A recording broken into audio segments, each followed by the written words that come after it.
Going up. All Just right, started, I guess. we're here. Hi, Steve. Hey, beautiful. So we started talking just now. Somebody randomly reached out to me on Instagram and they were kind of bullshitting around. And I said, "How are you?" And they said they were lonely. And I complimented them on being honest and being vulnerable. And it made me think. So I invited him to our next Parn group, and it made me think about loneliness and togetherness and how I don't have to worry about that because I can drop into a lot of spaces where connection is part of the relating. So, yeah, anything you want to say on that? Yeah, I mean, I'm alone a lot of the time. I don't really go out, meet a whole lot of people. Occasionally, I'll have somebody over for lunch. And when you come, I'm like, it's like totally opposite of how I'm usually living. And I don't really feel lonely when I'm by myself. I think I may have used to feel that way, but I was never really by myself. So it's hard to say what I would have felt because I always had somebody around, a partner. I lived in a commune for a whole bunch of years. So there's always somebody to talk to, even if your spouse wasn't around. And but now I do I find things to do. There's always like something to do. I can either clean the house, or I can meditate, or I can cook, or I can read a book, or or I write something creative. So Yeah. Well, I think so. Everybody has those options that you just listed, and there's still, it's actually a really big epidemic of people being lonely. I And I, also, yeah, can I say something? yeah, I like having you in my life is a reason not to be lonely because I just have to think about that I'm in a relationship with this wonderful woman I'm getting to know better and better, and it feels like the opposite of lonely. It feels like I have somebody, I have a partner, I have a relationship. So if I didn't have you in my life, I'd probably be a lot lonelier, I assume. But I still be busy with other things. oh, you're bringing up so many good points because, yes, when you're in a partnership, we're in a good partnership, relationship, love ship. And I have been in, I remember once I was sleeping at um, a lover's house and I woke up and I felt so lonely. And the truth is, I felt lonely in that relationship. So it's not always the idea of having another physical person around. Like you That's could be in true. a crowd of people and feel lonely. And I think that is the case for a lot of people. Yeah, I agree. Yeah, if it's not the person that you're like can talk to or understands you or you're on a different wavelength, and it's going to be, I think it's going to cause more loneliness than if you're by yourself. Yes. Yeah. So, And when I what would found you advise somebody? So, like, what do you advise this guy who says he feels lonely to come to the Parn group? So, yeah, so I what's the invited Parn group going to do for him? Meet somebody? right. So I invited him to the Parn group and I also thought to myself, wow, that it's not like, oh, everybody's like like I'll be your lover. You don't know what it's going to hold, but what I truly believe deep in my soul is when you are seen, when you share your inner life, when you share what's really happening in your world, when you get asked questions, when you get attention, your soul feels met. Like your soul, your inner life, your heart is like, ah, I exist. I matter. People care about me. People are interested in what I'm saying. And that's what the Parn group is about. It's not like it's going to provide you a Instant, relationship, an instant instant. relationship. Yeah, and and then I thought to myself after I speaking to this guy, like, you know what? I don't think people know how we met. And your world, and having lived in a commune has a component of connection. And all the workshops I go to, all the ones that I teach, connection is a huge part of it. But thinking back to before I learned, you know, eye contact and learning how to be in dyads, I just put on a happy face, I put on a pretty smile, I dressed nice, and people thought I was great. But really, I was anxious and depressed and miserable and really hard on myself. But I didn't know. I didn't, and this is where the crux is. I didn't know that there was any other way to be. I just thought, like, oh, I'm just miserable, I guess. I didn't even know miserable was a thing I was feeling until I got over it. And I was like, wow, I spent all those years alone in my head. And actually, my teacher's teacher wrote a play called Alone in My Head, which I'm going to send you. I'd love to know what you think of it because Okay. it's all about mental health and how people in groups, even churches or whatever they think is community, it's not. It's not as good as it could be in a Parn group or a Mark group or when communication is facilitated. Yeah, I mean, I think a lot of people do go to these kind of groups to meet somebody special. I mean, that I don't think it was my only goal. I think it's one of my goals of going to a group is to meet somebody. So I was lucky that you were there. Yeah, I was lucky that you were there. But I also wasn't, And it wasn't the first time, the first group we weren't like in a relationship right after that. I mean, it took a couple times, I think, Vera was still alive. And yeah, like it wasn't like we we're were like flirty though. We always gave each other mutual. compliments and, you know, so it felt good. What I like when you got the attention of the room on you and you were fun to watch and squirm sometimes. Yeah, so I'd like to share that. Like I can sit here and teach and but um I went to this group. One of my sister goddess friends told me to go, basically to be a yenta. I was there to like snoop around and see what was doing. But also I love those type of groups and I've been to many of them. Not the group under that name, but any kind of authentic relating where you get to be vulnerable and you get attention. It's like my favorite thing in the world. And so when one was introduced to me, I was very happy to go um, and just be seen in front of new people. Because also the idea of, I'm hard on myself and it's like, actually, maybe I'm just really a loser. But then when you go to a new group where nobody knows you or nobody knew me, and I still felt amazing and I still was able to shine, it's like some validation that my inner teenager needs every so often. Yeah, and you brought a friend with you too. I think it's Mhm. probably made it a little easier to go to. I'm not sure. Well, it's interesting you say that because a lot of times I don't bring friends because Yeah, then I have this innate feeling, oh, I have to take care of them and I right. hope that they have a good time and I hope that they had a similar experience. But the I friend I feel that way when we run a group. I feel like I want everybody who comes to have a good time and feel like yes. they're getting something out of it. So it's Yeah. Well, so I think I think it's harder to run a group than to be in a group. it's definitely harder to run a group.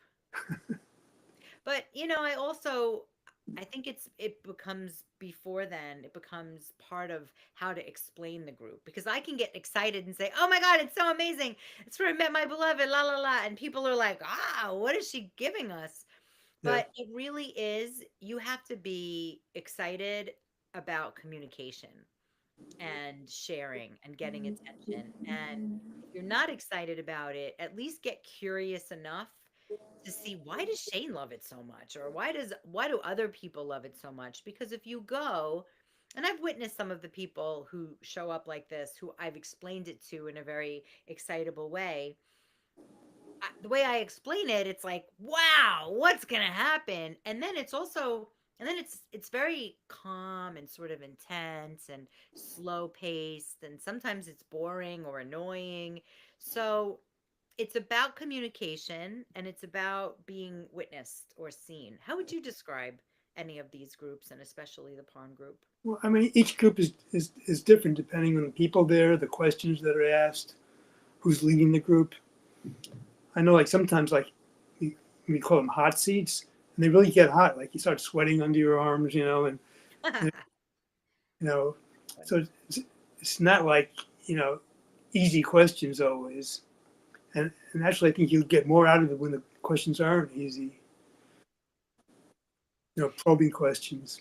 Right. So what you're saying is people have to give themselves a chance. Like some people are like, "Well, I don't want to do it. I just want to sit there." And you know what happens if you just sit there? I think the natural mind sort of checks out, or I mean, some people can stay Right. connected or interested. Yeah, I mean, you don't have to like be the center of attention every time, but I think definitely some of the time or most of the time is good to get that to go to one of these groups and to find out, get the totality of it, because the major experience is really having all that attention on you and then asking good questions is another aspect of playing these games. So And being involved, right? So, okay, just to go back for a minute about how we met. When people meet or they scroll online or they're looking for a date or they drop into your, Instagram messaging, there's so much judgment there. There's so much like, oh, what does this person want? Is this person a loser? And all of that like questioning, like crunchiness. But when I am getting the attention and you, Steve, are part of the audience, it's less like, oh, about Shane and Steve. It's more about like, wow, this is what she's like when she gets attention. This is what Steve's like when he gets attention versus like, are you right for me? Are we a something? Like our circumstances were different. You were, your wife was alive and so you were not available. I wasn't like, ooh, what's happening? But I do remember somebody asked you about your book or a book that you wrote, and I was like, oh, there's interesting people here who do cool shit. Because there's all these judgments that come up at first, right? Everybody pops on the screen and it's like, who are these people? Who are these losers or whatever? I don't, Matthew, everybody has an interesting story. I don't think they have to be famous or write books or, Right, but you know, my judgmental mind was like, yeah.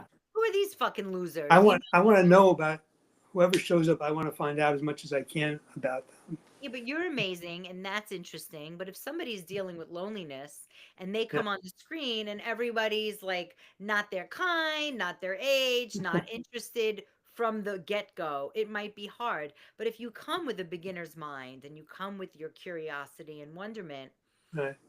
the 2 hours will go really fast. But if you don't and you're coming just to like hook up or meet someone or get your prince charming, it's a different filter at which you'll show up. Yeah. I mean, you know how I am. I walk into the bank and I find the life story of the banker. Yeah, yes, and I don't know if you won't like this, but I've seen you be like miserable on these things where you're just like, oh, this sucks. Wait, at And a group you mean, or in a group, not a pawn group, like uh, another group. uh, So that kind of stuff is like, how can you find somebody interesting is a really good skill to brush up on as a human being.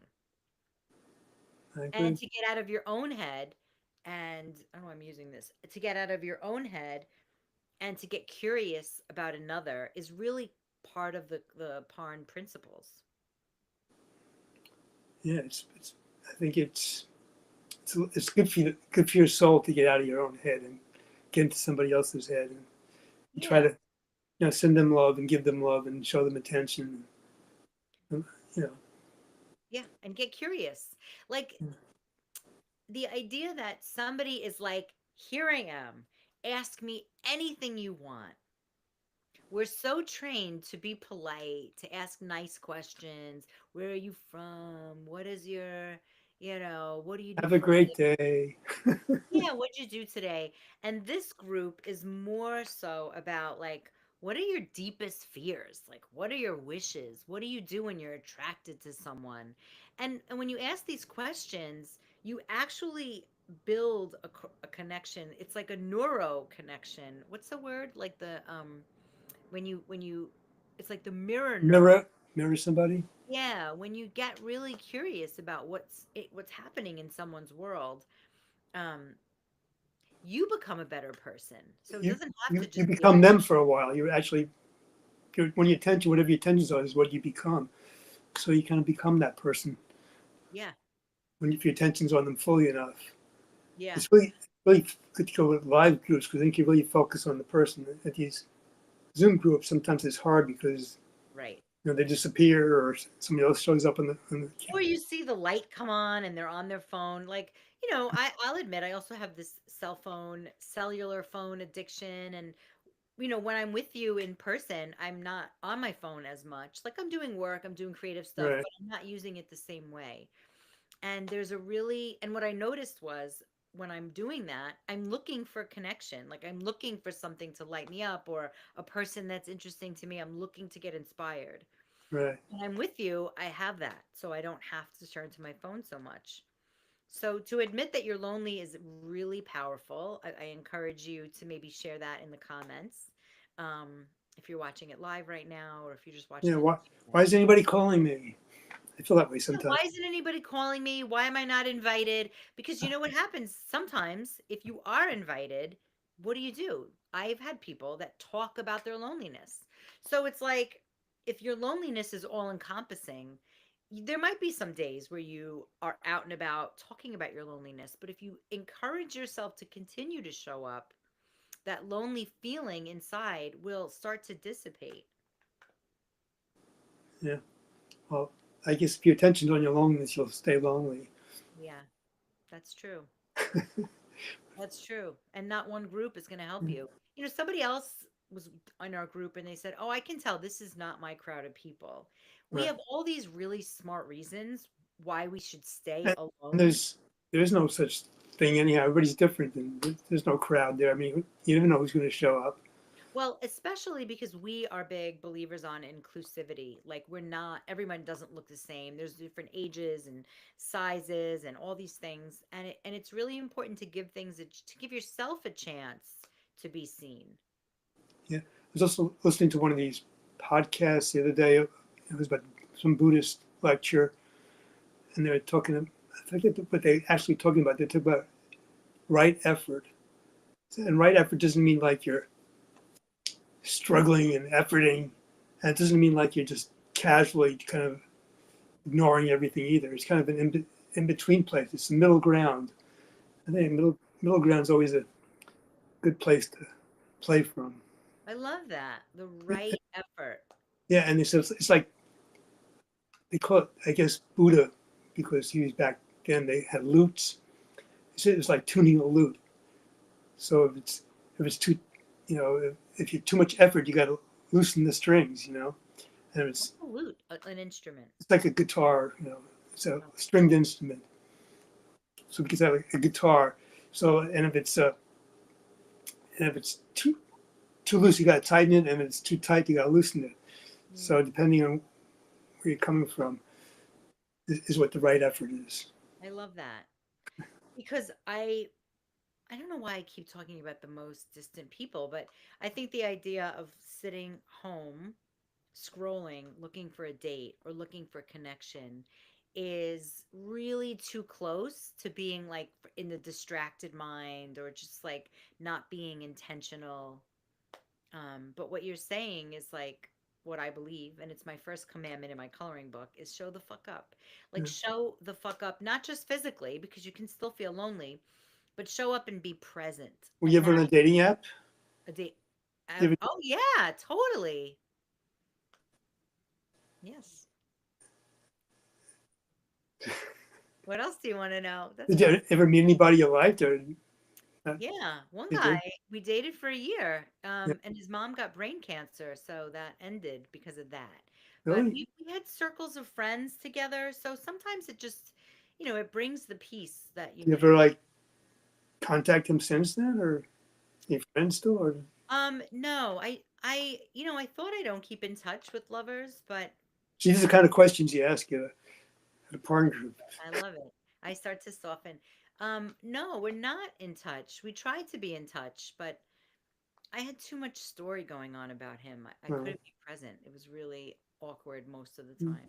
it turns me on hearing about it, so must be good. Must be feeling good about it. Yeah. Recently I started reaching out to past lovers, you know this, and asking them for like a favorite snapshot of us together. And it's been really fun to do that. You know, we all have these past lives, and um, we think about these people, but what do they think of us? You know, and the tendency is that they will share something good. That's usually human nature, is that they share something that's like lovely or sweet. I don't want to hear no bad news. Not bad news. I think like, oh, you were a crazy bitch. Well, also, I think it's important that, I don't, so I always say, oh, I don't keep in touch. I'm not friends with any past lovers or boyfriends. Right. But that's not true. Like, I thought that, and then there was one, and then there was another one, and I'm like, oh, there are some.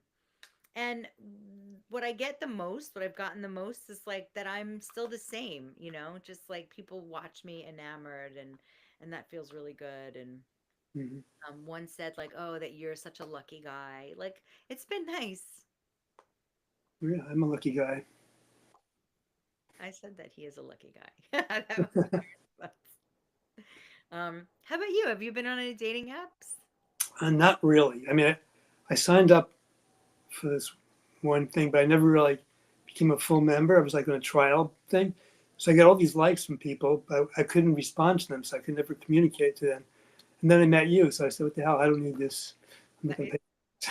pay." Oh, that's nice. Yeah, I had a big relationship with swiping, but what I did find that was really positive, and when I work with people, and PS, we work with clients on stuff like this too, is it was an opportunity to write a profile, to get really clear and to say what my intentions were for dating. And so even if it wasn't somebody online on that app, it just got my intentions to be clear, and then I would meet someone in life. Like, if I really did it in a full way, it was a good tool to choose my words.